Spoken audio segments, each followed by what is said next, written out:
பல்சமய நல்லுறவு இயக்கத்தினுடைய தலைவர் தோழர் ஜே முகமது ரஃபி அவர்களை வாழ்த்துறை வழங்குகிறார்கள்.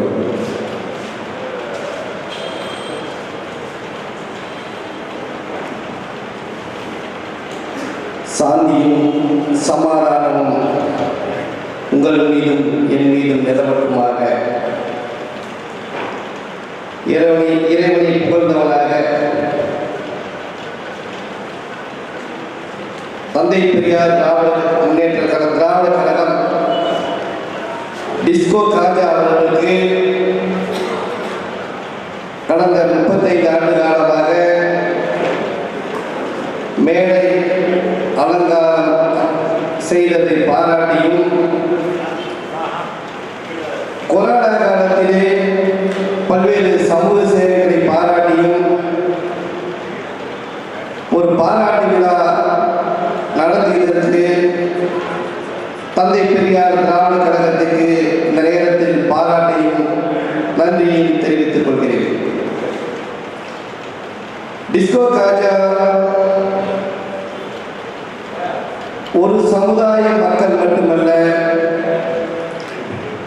ஜாதி மதங்களை கடந்து அனைத்து மக்களுடனும் அன்பாகவும் நல்லிணக்கமாகவும் பழகி வருகிறோம். கோயம்புத்தூரிலே டிஸ்கோ காஜா ஒரு 35 ஆண்டு காலமாக இந்த மேடை அலங்கார பணிகளை செய்து கொண்டிருக்கிறார்கள். எல்லாரும் நம்ம நினைச்சிட்டு இருக்கிறோம். குடிமுத்தூர், கரும்புக்கடை, உக்கடம் இந்த பகுதிகளெல்லாம் இந்த டிஸ்கோ காஜா அவர்கள் பல பேர்த்தை இந்த தொழிலில் உருவாக்கி இருக்கிறார் என்பதை இந்த நேரத்தில் தெரிவித்துக் கொள்கிறேன். அவரெல்லாம் தொழில் ஆரம்பிக்கும் போது ஒரு ரத்தினபுரியில ஒரு தொழில் ஆரம்பிக்கும் போது இங்கெல்லாம் இந்த மலவரிகள்லாம் யாரும் அது மாதிரி தெரியாது. டிஸ்கோ காஜானால தான் இன்னைக்கு இந்த பகுதியிலெல்லாம் மலவரி அமைப்பாளர்கள் நிறைய பேர் உருவாக்குறது டிஸ்கோ காஜா என்பதை எல்லாத்துக்கும் தெரியும். நான் ஒரு நேரத்தில் குறிப்பிட விரும்புகிறேன்.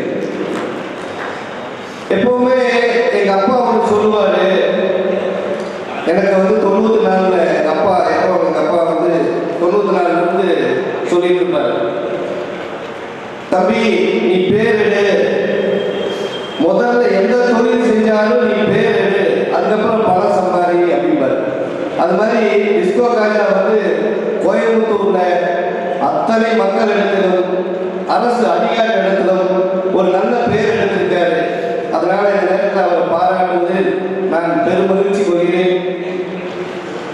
தந்தை பெரியார் திராவிட கழக தலைவர் கு. ராமகிருஷ்ணன் அவர்கள் இந்த நேரத்தில் பாராட்டுகளையும் தெரிவித்துக் கடமைப்பட்டுள்ளேன். டிஸ்கோ காஜா அவர்கள் மலவரை மட்டுமல்ல, திராவிட முன்னேற்ற கழக இயக்கத்திலும் சிறுபான்மை பிரிவு துணை அமைப்பாளராக இருந்து மிக சிறப்பாக செயல்பட்டுக் கொண்டிருக்கிறார்.